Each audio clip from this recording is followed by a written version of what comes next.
Single mom waitress heartbroken by billionaire's $0 tip, then discovers his life-changing secret note hidden under the plate. Hello my new viewers, we really actually spent a lot of effort scripting this video. Encourage our team by subscribing to this video. I really appreciate your willingness to watch our videos. Let's go back to the story. The plate hit the table with more force than Adeline Gross intended, the ceramic clinking against the worn formica in a way that made the man in the corner booth look up from his phone. She forced a smile, the kind that had become her default mask after 3 years of single motherhood and double shifts at Murphy's Diner in Portland, Oregon. Her feet screamed inside her knockoff sneakers, the ones she'd bought at the discount store because Emma's school shoes had taken priority that month. Again. "Enjoy your meal, sir," she said, her voice carrying that practiced cheerfulness that tasted like copper in her mouth. The man nodded without really seeing her. They never did. Not the lawyers who rushed through lunch, not the contractors who nursed coffee for hours, and certainly not men like this one, with his $1,000 watch and shoes that probably cost more than her monthly rent. She recognized the signs of wealth, had learned to spot them in the 4 years she'd worked here. This man wore his money quietly, but it was there in every detail. The cut of his charcoal suit, the way he held himself, the distracted air of someone whose mind was always 3 deals ahead. Adeline turned away, pressing a hand briefly to the small of her back where the ache lived permanently now. Through the kitchen's serving window, she could see Carlos scraping the griddle, and beyond him, the clock read 2:47 p.m. 13 minutes until Emma's school let out. 13 minutes until she'd have to call Mrs. Chun next door and beg her, once again, to pick up her daughter because Adeline's shift didn't end until 6 and she couldn't afford to lose this job. The man in the corner booth stayed for 43 minutes. Adeline knew because she counted. She counted a lot of things these days. Pills in Emma's medication bottles, dollars in her checking account, hours until payday. He worked on his laptop the entire time, barely touching his club sandwich and fries, sipping his black coffee like it was an afterthought. When he finally signaled for the check, Adeline felt that familiar flutter of hope in her chest, the one she hated herself for feeling. Maybe he'd be generous. Maybe he'd leave 20%, or even 25%. The last time someone had left her a $50 tip, 6 months ago, she'd cried in the supply closet for 10 minutes before buying Emma the winter coat she'd been promising for weeks. She rang up his bill, $47.32, and brought the leather folder to his table. He glanced at it, pulled out a sleek metal credit card, and handed it to her without a word. No eye contact. No smile. Just the transaction. When she returned with his receipt, he was already standing, shrugging into a coat that probably cost more than her car. He signed the slip with a quick scrawl, left it on the table, and walked out into the gray Portland afternoon without looking back. Adeline stood there for a moment, watching the door close behind him, before she picked up the receipt folder. Her hands were shaking slightly as she opened it, though she told herself it was just fatigue, just the 12-hour shift catching up with her. The tip line was empty. Clean, devastating zero. Her throat tightened. She shouldn't care. She'd been stiffed before, would be stiffed again.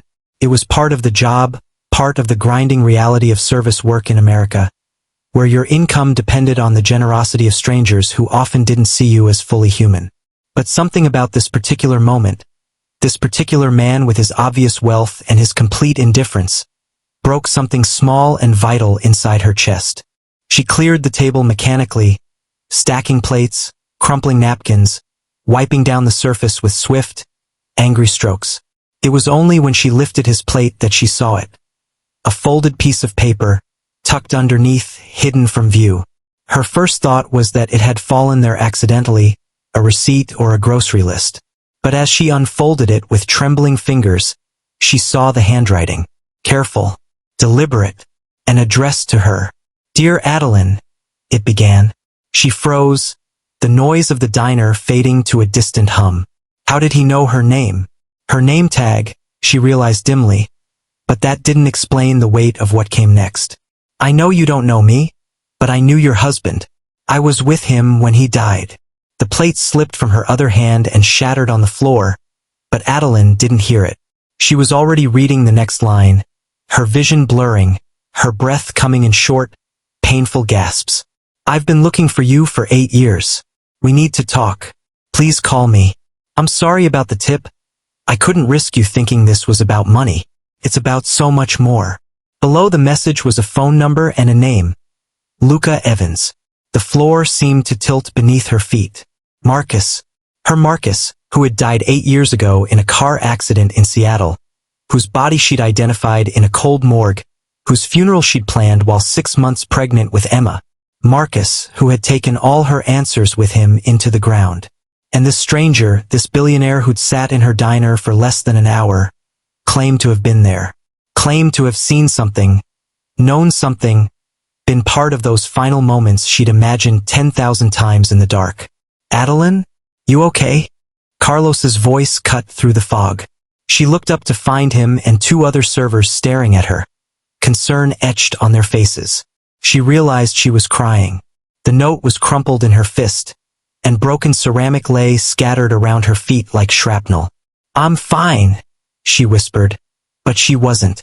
She wasn't fine at all. Because either this man was a cruel liar playing an incomprehensible game, or he was the key to questions that had haunted her for nearly a decade. And she had no idea which possibility terrified her more. The bus ride home took 38 minutes, but Adeline didn't notice a single mile of it. The note burned in her purse like radioactive material, and she kept touching the zipper to make sure it was still there, that she hadn't imagined the whole thing. Rain streaked the windows, turning Portland into a watercolor of gray and green, and the city sounds filtered through as white noise against the roar in her head. Marcus Andrew Gross. Dead at 31. She'd been 24 when she lost him, 7 months pregnant, working as a receptionist at a dental office and planning the life they'd promised each other. He'd been in Seattle for a job interview, something in finance that would have finally lifted them out of their cramped apartment in the Pearl District. He was supposed to come home on a Wednesday. Instead, a state trooper showed up at her door on Tuesday night. Single vehicle accident, they'd said. He'd lost control on I-5 in the rain, hit a barrier, and died on impact. Quick, painless, they'd assured her, though she'd never believed them. The car had burned.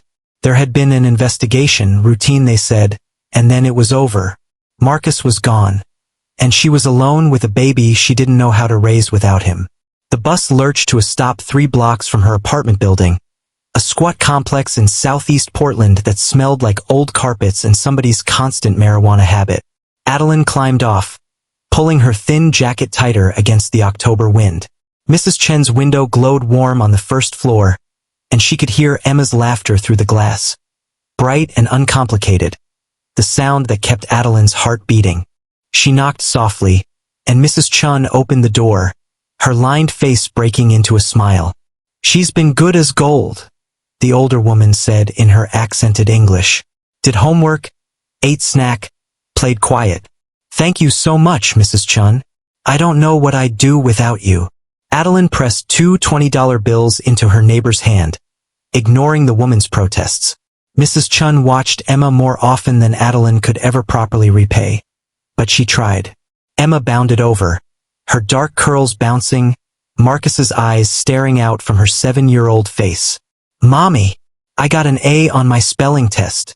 Adeline swept her daughter into her arms, breathing in the scent of her strawberry shampoo, feeling the solid warmth that anchored her to earth. That's my brilliant girl. I'm so proud of you. In their apartment, a cramped 1-bedroom where Emma slept in the actual bedroom and Adeline took the couch. She made dinner from whatever was in the fridge. Scrambled eggs, toast, the last of the orange juice. Emma chattered about school, about her friend Madison, about the book they were reading in class, and Adeline made the right noises while her mind spun in circles. Luca Evans. The name meant nothing to her. She'd never heard Marcus mention it, never seen it in his emails or texts. After Emma was asleep, clutching her stuffed rabbit, Adeline sat on the couch with her laptop and searched. The results loaded, and her breath caught. Luca Evans wasn't just wealthy. He was wealthy in a way that seemed almost fictional. Founder and CEO of Meridian Technologies, a cybersecurity firm that had revolutionized data protection for Fortune 500 companies. Net worth estimated at $3.7 billion. Age 39. Never married. Known for his philanthropy and his reclusiveness, avoiding publicity despite his success. There were photos, the same angular face she'd seen in the diner, dark hair graying at the temples, eyes that looked haunted even in professional headshots. And there, buried in a profile from 5 years ago, a single line that made her hands shake. Evans rarely discusses his past, but sources say he served briefly in the Army before leaving after a traumatic incident that shaped his future path. Army. Marcus had never been in the Army. He'd been an accountant, for God's sake, with soft hands and reading glasses and a terrible habit of leaving dishes in the sink. But Seattle, the job interview. What if it hadn't been just an interview? What if there'd been something else? Something he hadn't told her. The questions multiplied like cells dividing, each one spawning 10 more. She looked at the phone number on the note, typed it into her phone without calling it, then deleted it, then typed it again. It was past midnight now, too late to call, and besides, what would she even say? You knew my husband. You were there when he died. Tell me everything, stranger. Rip open wounds I've barely learned to live with. But she had to know. For Emma, who asked questions about her daddy that Adeline could barely answer. For herself, who still sometimes woke reaching for Marcus in the dark. For the truth, whatever it was, because lies had a weight too, and she'd been carrying them long enough. She saved the number under LE in her contacts and closed her laptop. Tomorrow. She'd call tomorrow after her shift, when she could think straight. When she could be strong enough to hear whatever Luca Evans had to tell her. Outside, rain pattered against the windows, and Portland breathed in the darkness. Adeline lay down on her couch, pulled her threadbare blanket to her chin, and didn't sleep. Morning came with Emma's alarm clock, some pop song Adeline didn't recognize, and the familiar rush of breakfast, medication, backpack checks, and the walk to school. Emma skipped ahead, her pink coat too small in the sleeves but still holding together, and Adeline watched her daughter disappear through the school doors with a wave. Then came the ache. It hit her every morning at this moment, the absence of another parent, someone to share this with, someone to text and say, she's growing up so fast, and have them understand in their bones what that meant. She walked to the bus stop, rode to Murphy's diner, tied on her apron, and slipped into the rhythm of the morning rush. Coffee, eggs, pancakes, hash browns. Smile, clear, repeat. Her phone sat heavy in her pocket, the number waiting like a live grenade.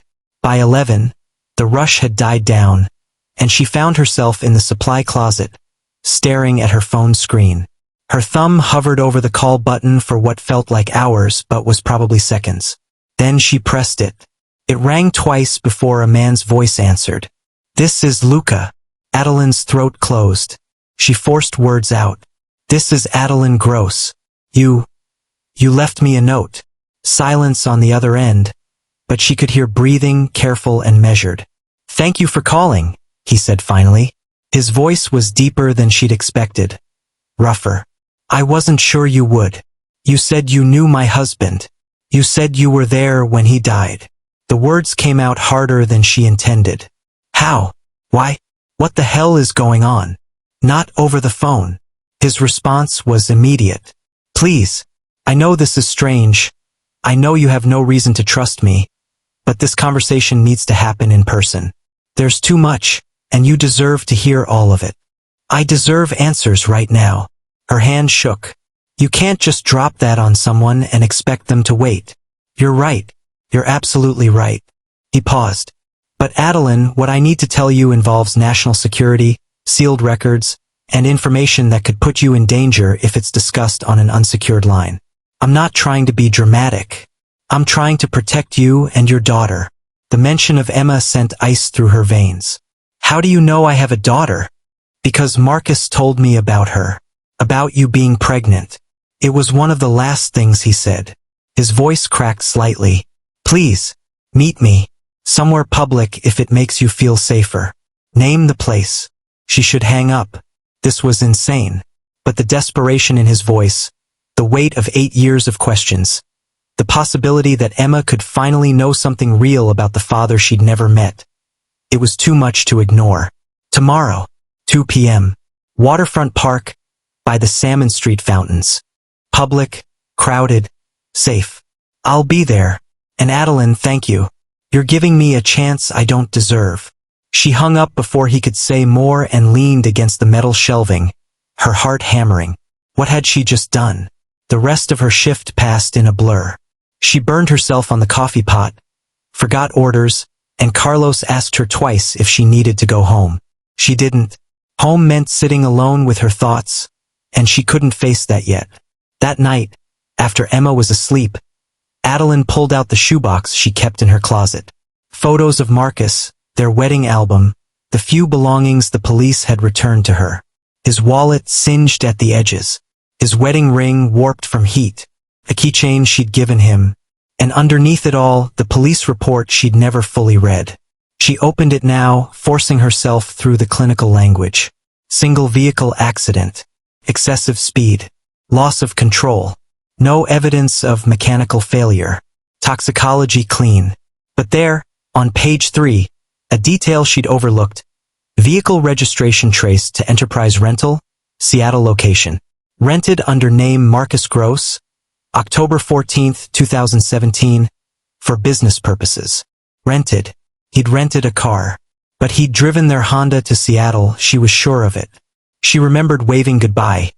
Remembered him texting her a photo from a gas station in Olympia. Unless he hadn't driven the Honda all the way. Unless something had happened that required a different vehicle. The questions were multiplying again, fracturing into possibilities she couldn't hold. She needed sleep, needed clarity. But when she finally closed her eyes, she dreamed of Marcus in a burning car, screaming her name while a stranger watched. Waterfront Park buzzed with afternoon life. Joggers, tourists, families with children laughing at the fountain jets that rose and fell in choreographed patterns. Adeline sat on a bench with a clear view of the paths, her hands clasped tight in her lap. She'd called in sick to work, something she never did, and left Emma with Mrs. Chun with a vague explanation about a doctor's appointment. At 1:58 p.m., she saw him. Luca Evans walked along the path with his hands in his pockets, dressed casually in jeans and a navy sweater that probably cost more than her monthly car payment. He moved like someone trying not to be noticed, shoulders slightly hunched, avoiding eye contact with passers-by. He spotted her and approached slowly, stopping a respectful distance away. Adeline? She nodded, not trusting her voice yet. May I sit? She gestured to the bench and he sat, leaving space between them. Up close, she could see the lines around his eyes, the exhaustion that wealth couldn't hide. He looked like someone who didn't sleep much. I don't know where to start, he said finally. Start with the truth. Start with how you knew Marcus. He took a breath.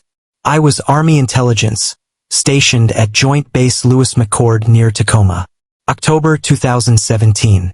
Your husband wasn't supposed to be in Seattle for a job interview.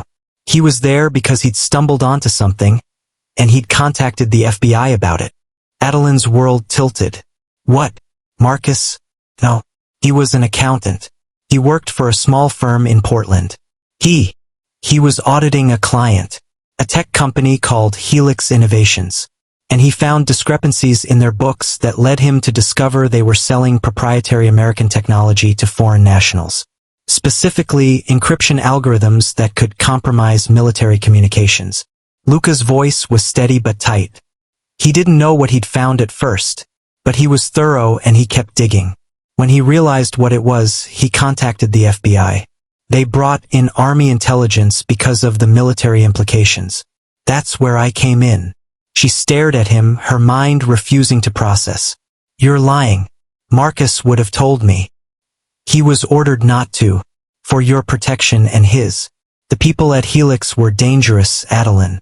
They had connections to organized crime, to foreign intelligence services. If they'd known Marcus had talked, they would have killed him. They would have killed you. They did kill him. The words came out bitter. Yes. Luca's face contorted. I was supposed to meet him that night. We'd arranged for him to come to the base, to hand over physical evidence he'd copied.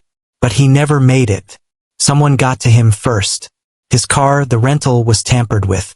The brakes were cut, subtly enough that the initial investigation missed it.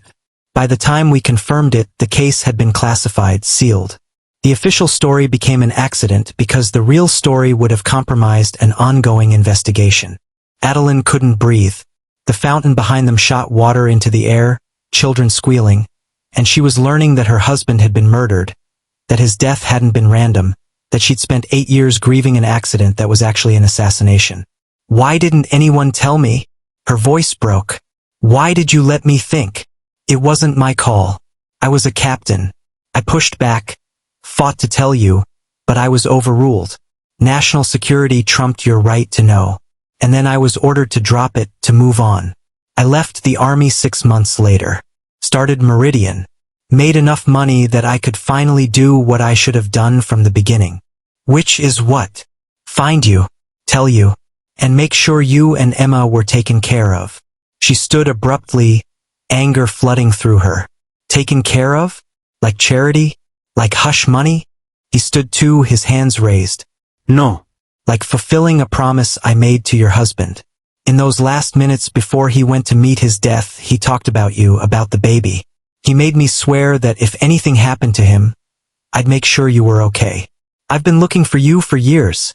Adeline, you moved, changed addresses, and I couldn't just hire a private investigator without raising flags. It had to be quiet. So you just happened to walk into my diner? I finally found you 3 months ago. I've been coming to Murphy's every week since then, trying to figure out how to approach you without terrifying you. Yesterday, I ran out of time. Why? His jaw tightened. Because Emma's medical records are public through your insurance claims. I know about her heart condition. I know you're drowning in debt. And I know there's a surgery that could help her, one that your insurance won't cover. He pulled an envelope from his jacket. This is a cashier's check. Enough for the surgery, for a new apartment, for you to not have to work double shifts for the next 5 years. She slapped the envelope out of his hand. It fluttered to the ground between them. How dare you? She whispered. How dare you investigate my daughter, stalk me, and then throw money at me like that fixes anything. It doesn't fix anything. I know that. But it's all I can do. You can give me the truth. All of it. Not whatever sanitized version you've prepared. He stared at her for a long moment, then nodded. Okay, but not here. There are files, evidence, things I can show you. Come to my office. Tomorrow. I'll tell you everything, show you everything. And then you can decide what you want to do. She wanted to say no. Wanted to walk away, to pretend this conversation had never happened. But Emma's face floated in her mind. Her daughter who took medication every morning and couldn't run without getting winded. Who deserved better than the hand life had dealt her. Tomorrow, she said. 10 a.m. Where? He gave her an address downtown. A building she'd passed 100 times without noticing. Thank you, he said quietly. She didn't respond. Just turned and walked away, leaving the envelope on the ground behind her. A promise she wasn't ready to accept. The Meridian Technologies building was all glass and steel, rising 30 stories above downtown Portland with the Willamette River glinting beyond. Adeline stood outside at 9:55 a.m., watching important people in important clothes stream through the revolving doors, and felt completely out of place in her Target blazer and only pair of dress pants. She'd barely slept. Emma had asked her why she looked sad at breakfast, and Adeline had lied, saying she just felt tired. The lies were stacking up, suffocating her. But how did you tell a 7-year-old that her father had been murdered by criminals, that his death was a conspiracy, that everything was more complicated and terrible than she'd ever imagined? At exactly 10, she walked inside. The lobby was intimidating, marble floors, modern art, a reception desk that looked like a spaceship console. She gave her name, and within minutes, an assistant appeared to escort her to a private elevator that required a keycard. They rose in silence to the 28th floor, where the doors opened onto a space that was half office, half something else. Less corporate, more personal. Large windows overlooked the city, and the furniture was comfortable rather than imposing. Luca stood by the window wearing slacks and a button-down shirt, looking like he hadn't slept either. Thank you for coming, he said. dismissing the assistant with a nod. When they were alone, he gestured to a conference table where several file folders waited. I've spent the last 8 years collecting everything I could on what happened to Marcus. Some of it is classified material I obtained through channels I won't describe. Looking at it could technically make you complicit in a crime. Do you still want to see it? Yes. He opened the first folder. Police reports, but different from the one she'd seen, fuller, with sections that had been redacted in her copy. Photos of the crash site that made her stomach turn. And then, a supplementary report dated 3 weeks after Marcus's death. This is the secondary investigation, Luca explained. After we suspected foul play, the brake line had been cut with precision, in a way that would cause failure at high speed but not be immediately obvious. Whoever did it was professional. The next folder contained financial records. Marcus's audit work highlighted sections showing money flowing through shell companies, traced back to accounts in countries she'd never heard of. Technical documents about encryption algorithms that meant nothing to her but were apparently worth killing for. Helix Innovations was shut down 6 months after Marcus died, Luca said. 3 executives were arrested, 2 fled the country. But the people who actually ordered the hit were never caught. They operated through intermediaries, and the trail went cold. So they're still out there. It wasn't a question. Probably. But they have no reason to care about you or Emma. You weren't a threat then, and you aren't now. The information Marcus found is 8 years outdated. The company is dissolved, and the case is considered closed except in classified archives. But you're telling me now. Doesn't that put me at risk? No. His voice was firm. Because I'm not giving you actionable intelligence. I'm giving you closure. There's a difference. She sat down heavily, overwhelmed by the paper trail of her husband's last days. There was a transcript of a phone call between Marcus and an FBI agent, discussing meeting times and security protocols. His voice, preserved in text, saying things like, "I just want this to be over, so I can get back to my wife," and, "Is she going to be safe?" Tears burned her eyes. He was protecting me. He loved you. It was obvious in every interaction I had with him, even though we only spoke twice in person. He was terrified, but he was doing the right thing, and he held on to you and the baby as his reason to be brave. And they killed him for it. The bitterness was acid. He tried to do the right thing, and it got him killed, and I've been raising our daughter alone for 8 years because some corporations wanted money more than they wanted to be decent human beings. Luca didn't deny it. Yes, and I've spent 8 years trying to figure out how to live with the fact that I was supposed to protect him and failed. She looked up sharply. It wasn't your fault. I was the intelligence officer assigned to his case. I should have insisted on a different meeting location, should have arranged for protection, should have seen the danger. Instead, I trusted the system, and the system failed him. And now you're trying to make up for it by giving me money. She said it without heat, just exhaustion. I'm trying to fulfill a promise and maybe earn a tiny bit of redemption. The money isn't to make you like me or forgive me. It's because Marcus asked me to make sure you were okay. And you're not okay. Emma's medical bills are crushing you. You work yourself to exhaustion. And there's a surgery at Johns Hopkins that has an 87% success rate for her specific condition, but it costs $240,000. She stared. How do you even know that? Because when I found you, I made it my business to know everything about what you needed. I have connections, medical consultants, people who owe me favors. I've already spoken with the surgical team. They're willing to take Emma as a patient. All you have to do is say yes. It was too much. All of it. The information, the offer, the weight of choices she wasn't prepared to make. She stood, pacing to the window, looking out at Portland stretched below. Her city, her home, the place where she'd built a small, hard life out of grief and determination. Why should I trust you? She asked. I don't know you. You could be lying about all of this. How do I know Marcus really talked about me? How do I know any of this is real? Luca went to a safe built into the wall, entered a code, and removed a small box. He brought it to her, hands trembling slightly. Inside was a man's wallet, different from the one the police had returned to her. And inside the wallet was a photo she'd taken of herself on their honeymoon, laughing on a beach in Mexico, young and in love and stupid with happiness. On the back, in Marcus's handwriting, "My reason for everything." She couldn't breathe. This was real. All of it was real. "He had 2 wallets," Luca said quietly. "One for his regular life, one for this operation. The FBI gave me this after he died, as evidence. I was supposed to return it to you, but I kept it, because it was all I had to prove I'd known him, that I'd failed him. And now I'm giving it to you, along with everything else he wanted you to have."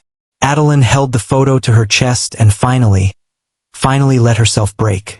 Adeline didn't remember leaving Luca's office or getting home.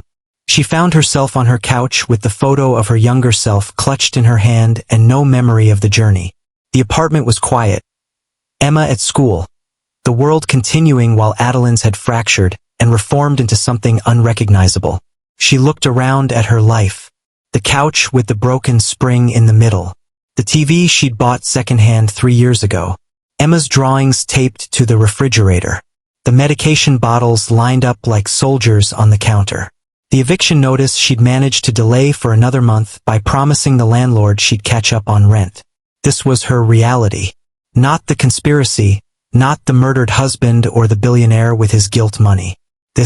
The grinding, exhausting, moment-to-moment survival that had been her existence since Marcus died. But what if it didn't have to be?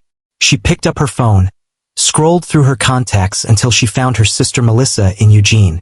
They weren't close. Melissa had married a dentist and moved to the suburbs and slowly drifted out of Adeline's struggling world. But she was family. "Mel, it's me. Do you have a minute? Adeline? Is everything okay? Is Emma? Emma's fine. I just need advice. Hypothetically, if someone offered you money to help with Emma's medical expenses, would you take it?" A pause. "How much money?" "Enough for the surgery. For everything." Jesus. Who would offer that? Someone who knew Marcus. Someone who feels responsible. Another pause, longer this time. "Is this real? Because if someone's offering you that kind of money, there are strings attached. There are always strings. What if the string is just that I have to live with the knowledge of how Marcus really died?" She told Melissa everything, the words pouring out in a flood. The note, the meeting, the files, the truth about Marcus's death. Her sister listened in stunned silence, interrupting only to ask clarifying questions. When Adeline finished, Melissa was quiet for so long she thought they'd been disconnected. "Mel, I'm here. I'm just processing. Marcus was murdered by actual criminals, and you've been living with a lie for 8 years. The government's lie, to protect an investigation. Fuck the government." Melissa's voice was fierce. "They owed you the truth. You deserved to know. Emma deserved to know about her father.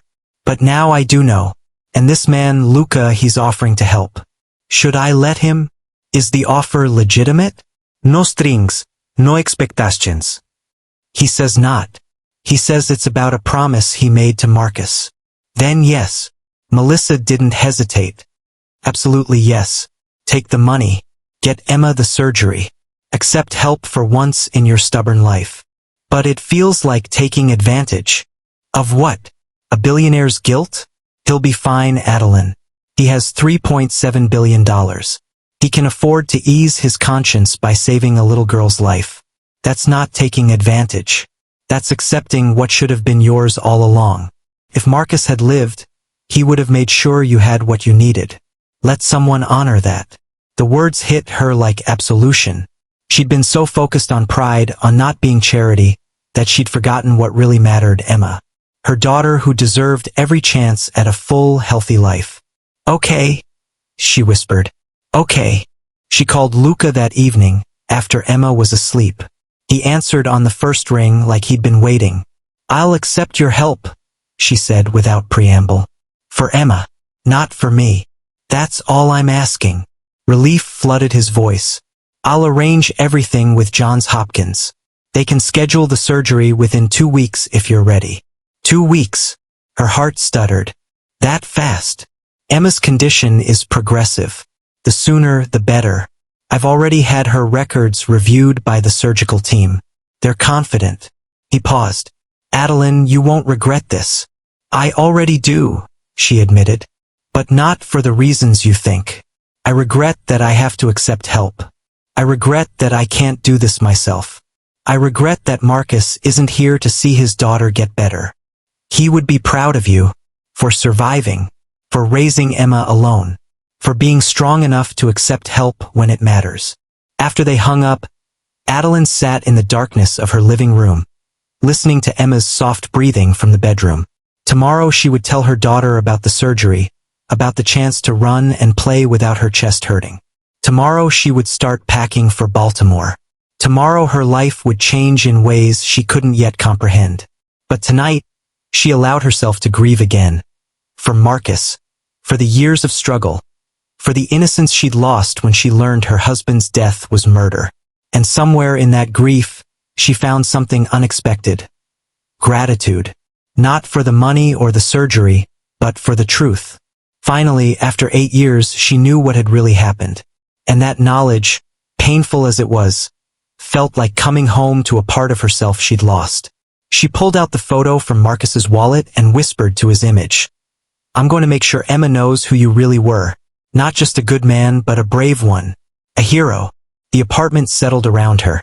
And for the first time in years, Adeline felt something that wasn't quite hope, but was close enough to keep her moving forward. The flight to Baltimore was Emma's first time on a plane. She pressed her face against the window during takeoff, her eyes wide with wonder as Portland shrank below them and clouds swallowed the world.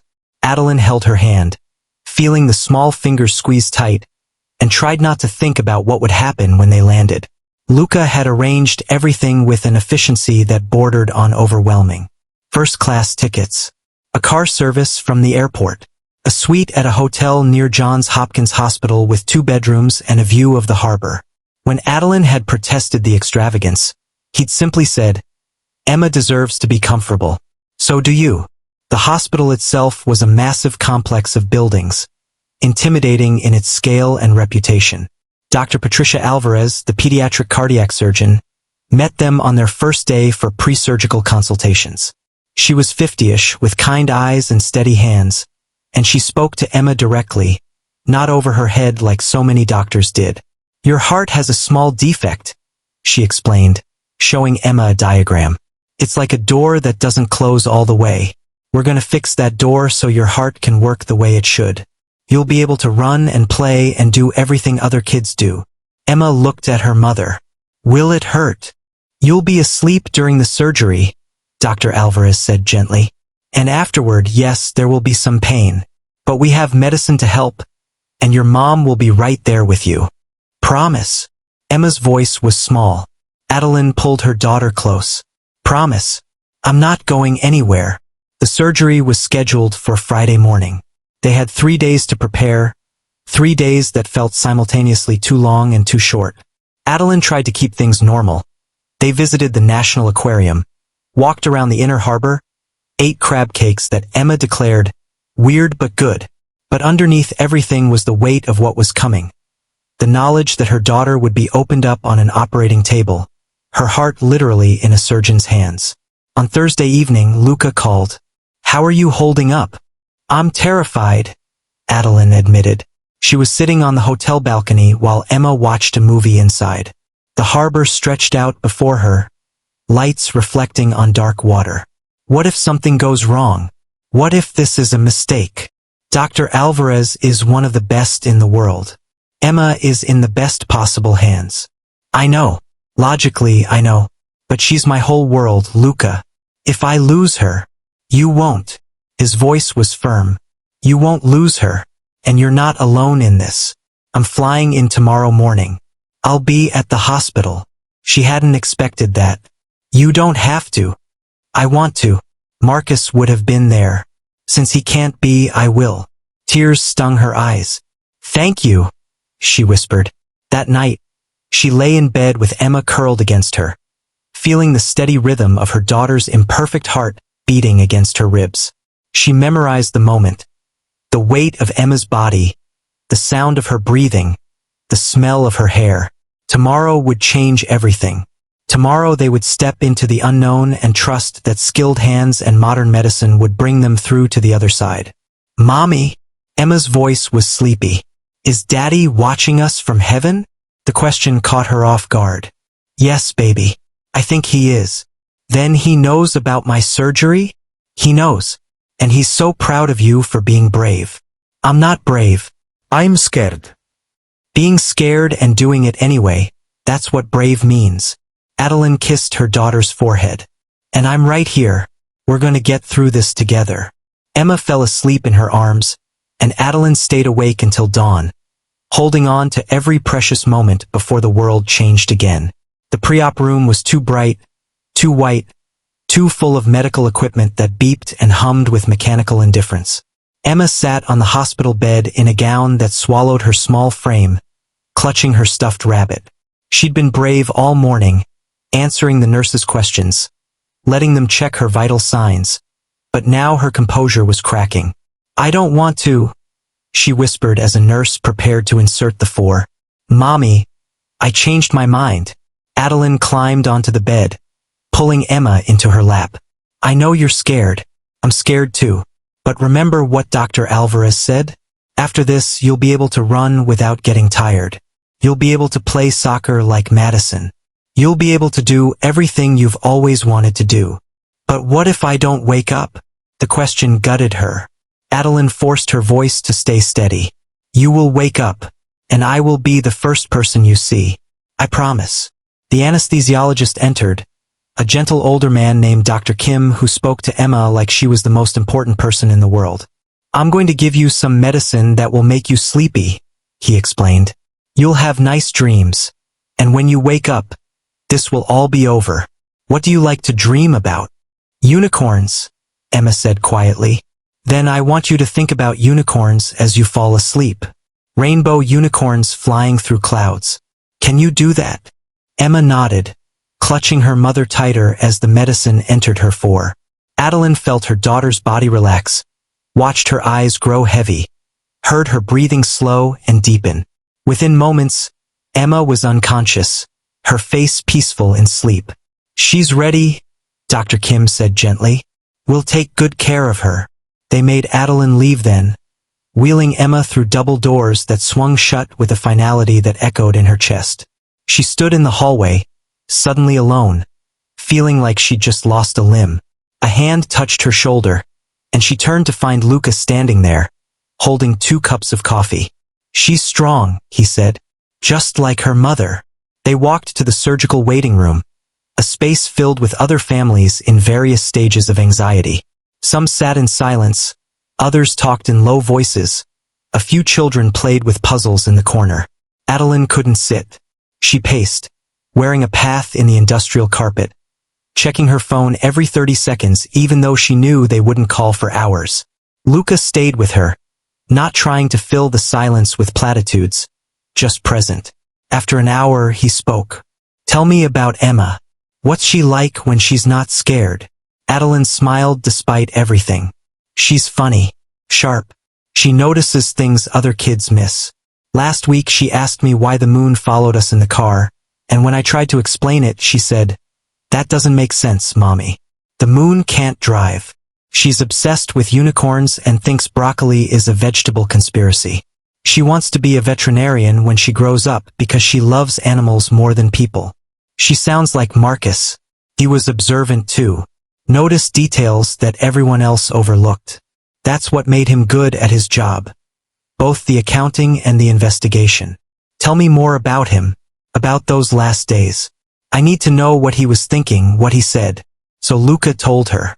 About Marcus's nervousness during their first meeting, the way he'd chain-smoked even though he was trying to quit. About how he talked about Adeline constantly, showing photos, sharing stories. About his fear not for himself but for his family. His determination to do the right thing no matter the cost.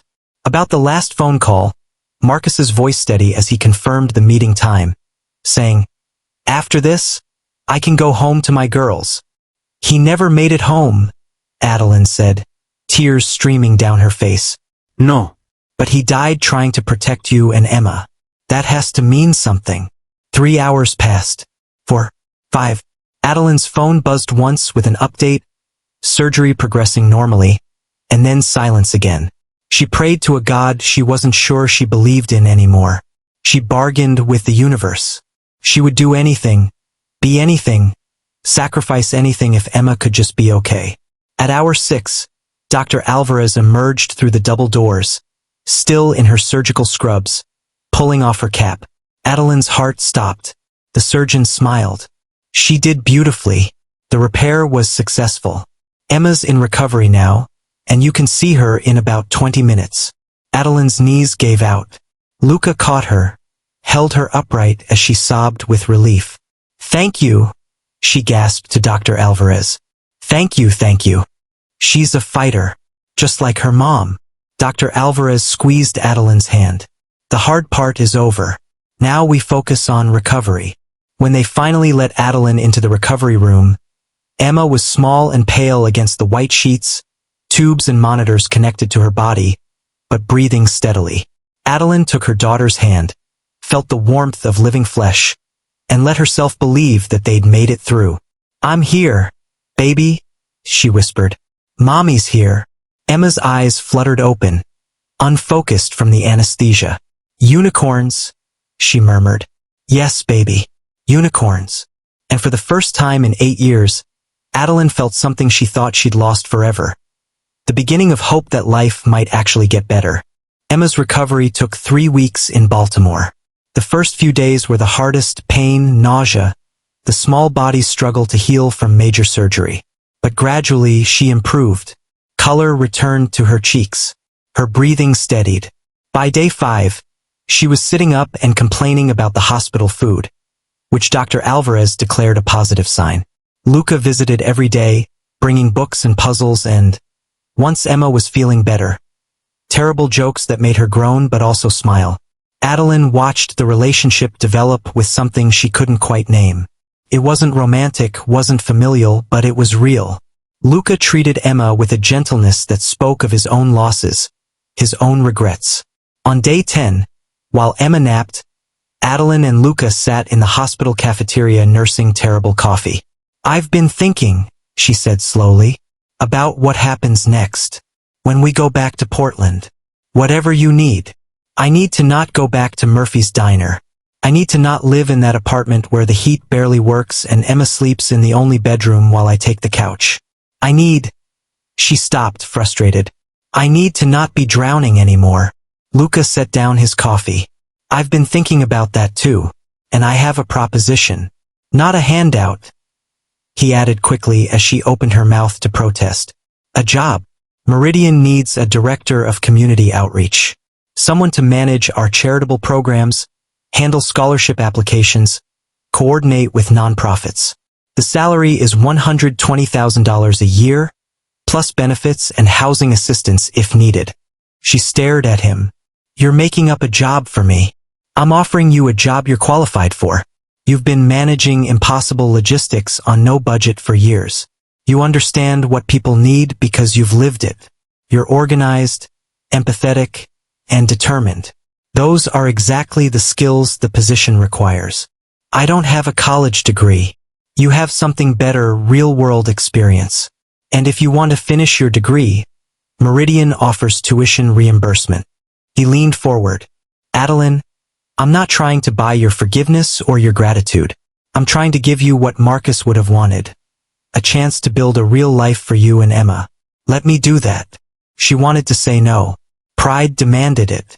But Emma was in a hospital bed recovering from surgery they never could have afforded.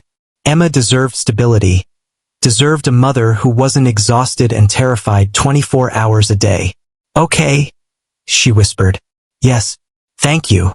His smile was genuine, transforming his usually guarded face. "Thank you for letting me help." Finally, on day 15, Dr. Alvarez declared Emma well enough to travel home. The flight back to Portland felt different from the trip out, lighter somehow, despite Emma's tiredness and the restrictions on her activity. They'd cleared a hurdle together, survived something that could have destroyed them, and emerged stronger. Mrs. Chun cried when she saw Emma, fussing over her with homemade soup and motherly concern. Their apartment felt both familiar and foreign, Adeline could see it now with new eyes, recognize how much they'd been merely surviving rather than living. 2 weeks later, Adeline started her new job at Meridian Technologies. The office was intimidating at first, all those educated, confident people, but her work was meaningful in a way waitressing had never been. She reviewed scholarship applications from kids like Emma who needed help. She coordinated donations to women's shelters. She made a difference in measurable ways. Emma returned to school with strict instructions about no strenuous activity for 6 weeks. Madison welcomed her back with a hand-drawn, "Welcome back" banner, and Emma talked about her surgery with the pride of a warrior who'd survived battle. 3 months after the surgery, at Emma's follow-up appointment in Portland, the local cardiologist reviewed her test results and smiled. "Her heart function is excellent. The repair is holding perfectly. In another few months, we can lift the activity restrictions completely." Adeline cried in the car afterward, Emma patting her hand and saying, "It's okay, Mommy. Happy tears are good." That evening, she called Luca. "The doctor says Emma's heart is perfect." "I knew it would be." His voice was warm with genuine happiness. "She's a fighter." "She is. And Luca, thank you. For everything. For finding me. For telling me the truth. For Emma's surgery. For the job. For fulfilling your promise to Marcus. I think Marcus would say I'm the one who should be grateful. You gave me a chance to make something right." After they hung up, Adeline sat with Emma on their couch. They'd moved to a 2-bedroom apartment in a better neighborhood, and Emma finally had a real bed, and read her daughter's favorite book about a unicorn who saved a kingdom. When Emma fell asleep against her shoulder, Adeline held her close and thought about Marcus, about how he died trying to protect them, about how his sacrifice had somehow, 8 years later, led to this moment of peace. "We're okay," she whispered to his memory. "Your girl is okay. And I think, maybe, I'm starting to be okay too." 6 months later, Portland bloomed with spring. Cherry blossoms lined the streets, and the rain had given way to gentle sunshine. Emma, now 8 years old, ran ahead of Adeline in Waterfront Park, chasing a butterfly without any shortness of breath, her laughter carrying on the wind. They'd come here for a picnic, but also for something else. A meeting Adeline had requested, a conversation she'd been building toward since the surgery. She'd invited Luca, and he sat on the bench beside her, watching Emma play with the same careful attention he brought to everything involving her daughter. "I've been thinking about what to tell Emma," Adeline said. "About Marcus, about how he died. She's asking more questions now that she's older. She wants to know who her father really was." "What do you want to tell her?" "The truth. Not all of it, she's too young for some details. But the important parts. That her father was brave. That he stood up for what was right even when it was dangerous. That he died protecting people, protecting her and me." She paused. "And I want her to know about you. About the promise you made and how you kept it." Luca looked uncomfortable. "I'm not a hero in this story, Adeline. You're not a villain either. You're someone who made mistakes, felt guilty, and spent years trying to make things right. That's worth acknowledging." Emma ran back to them, breathless and happy. "Did you see me? I ran the whole way. You were so fast." Adeline pulled her daughter onto her lap. "Emma, there's something I want to talk to you about. About your daddy." Emma's face grew serious. "Okay." So Adeline told her daughter a version of the story appropriate for 8-year-old ears. About Marcus finding something bad at work and reporting it to the police. About him trying to help catch bad people. About the accident that wasn't really an accident. And about Luca, who had known her father and promised to make sure Emma and Adeline were taken care of. Emma listened intently, her dark eyes, Marcus's eyes, moving between her mother and Luca. When Adeline finished, Emma was quiet for a long moment. "So my daddy was like a superhero?" she finally asked. "Yes, baby. Exactly like that." Emma turned to Luca. "And you knew him?" "I did. Not for very long, but he made a big impression on me. He talked about you and your mom all the time. He loved you so much, even though you weren't born yet. Thank you for helping us." Emma said it simply with the straightforward honesty of children. "Thank you for making my heart better and helping my mommy." Luca's eyes glistened. "You're welcome. It was my honor." Emma hugged him then, spontaneous and fierce, and Adeline watched as this billionaire who'd built an empire on logic and security broke down crying while holding her daughter. It was a moment of grace none of them had expected but all of them needed. Later, after Emma had gone back to playing, Adeline and Luca sat in comfortable silence, watching the fountain jets rise and fall in their eternal patterns. "I've been thinking about selling Meridian," Luca said suddenly, "or at least stepping back significantly. I built the company to try to create something meaningful after leaving the army, but I realize now I was also running from guilt, from the feeling that I'd failed. And now I think maybe I've done enough running. Maybe it's time to figure out what actually makes me happy rather than what helps me sleep at night." "What would make you happy?" He smiled, a real smile that reached his eyes. "I don't know yet, but I'd like to stick around and find out. If that's okay with you." Adeline understood what he was really asking: permission to be part of their lives, not as a benefactor or a guilt-ridden soldier, but as a friend. Maybe eventually something like family. "It's okay with me," she said. They stayed until the sun began to set, painting the sky in shades of orange and pink. Emma declared she was hungry, and they walked to a nearby restaurant where Emma ordered pasta and talked non-stop about her upcoming birthday party.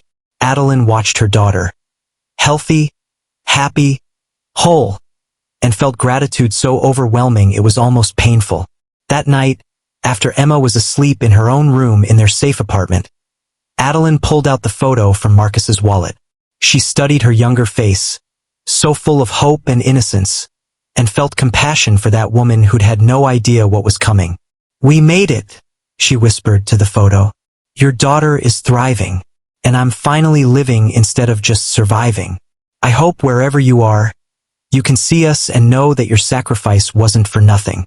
We're okay, Marcus. Your girls are okay."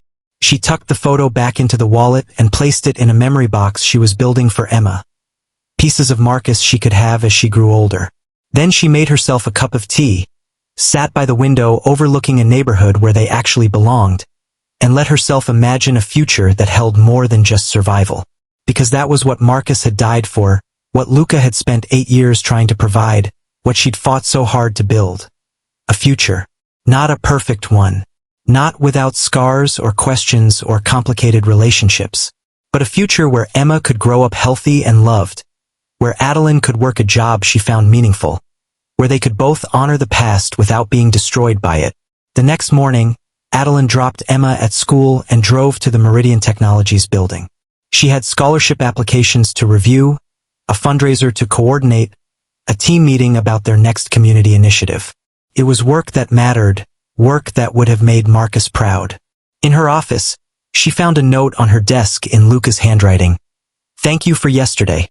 For Emma, for trust, for second chances. Elle." She smiled and tucked it into her drawer. Then she got to work, building the life that Marcus had died trying to secure, that Luca had helped make possible, and that she'd finally learned she deserved. Outside, Portland awakened to another spring day. Cherry blossoms drifted on the breeze. Children played in parks. Life continued its messy, beautiful, complicated march forward. And in that continuation, in that refusal to let tragedy have the final word, there was something like redemption. For a soldier who'd carried guilt too long. For a widow who'd learned to accept help. For a little girl with a fixed heart and a father she'd never meet, but whose love shaped her life anyway.